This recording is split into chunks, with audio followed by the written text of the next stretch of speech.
रमन अदाई तुझे विच में गालियां थी वयूं? हा कमाल खान,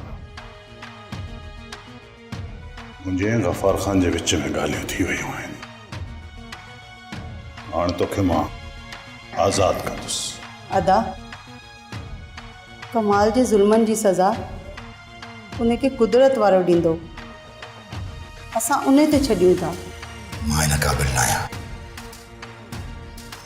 जो मूंखे माफ़ कयो वञे। एतिरा ज़ुल्म कया आहिनि जंहिंजो को अंदाज़ो ई न आहे। मूंखे सज़ा ॾिनी वञे। तो इहो कीअं सोचियो त मां तोखे बग़ैर सज़ा जे छॾे ॾींदुसि? मां तोखे उहा ई सज़ा ॾींदुसि जेका तो ताराणे खे ॾिनी। मां तोखे उहा ई इंजेक्शन हणंदुसि तो जेका ताराणे खे हणी। छा अदा तूं सच में कमाल खे इहे इंजेक्शन हणंदे? हा मुंहिंजी भेण, मां हिनखे उहा ई इंजेक्शन हणंदुसि जेका हिन ताराणा खे हणी। अम्मा ॿुधाईंदी आहे त आख़िरी वक़्त में ताराणे जी कहिड़ी हालत थींदी हुई। अदा तूं मुंहिंजे करे कमाल खे माफ़ नथो करे सघे। हिनखे माफ़ कीअं आंदी? हिनखे कीअं माफ़ कयां? ऐं अदी तो इहो सोचियो बि कीअं? तूं छा सम्झो त गफ़ार खान जी मिल्कियत जा कागज़ात मुंहिंजे हथ में अची वेंदा त मां हिन ज़ालिम खे माफ़ करे छॾींदुसि? न, कॾहिं बि न।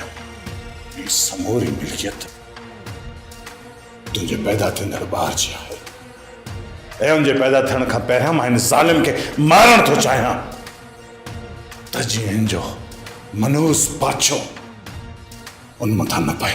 रमन मां तोखां कोन थो टिजां।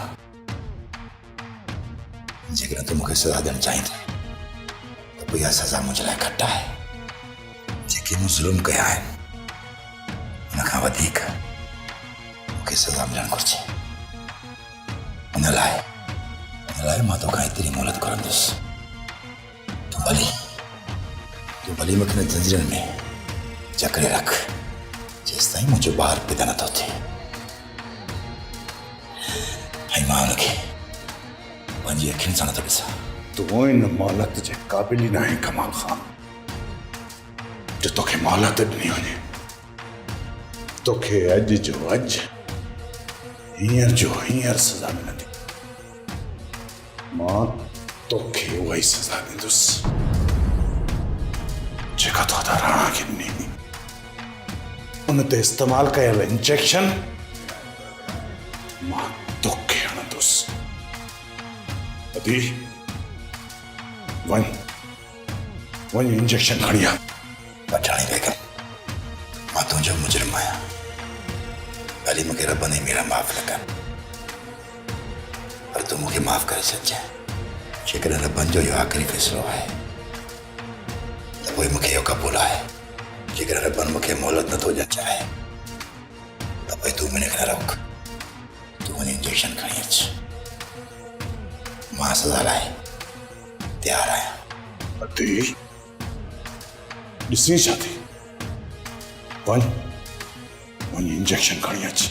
सोप सीरियल ज़हर ज़िंदगी तमाम एपिसोड ॾिसो हाणे HD क्वालिटी में। विजिट कयो असांजो YouTube चैनल सिन TV HD ड्रामा।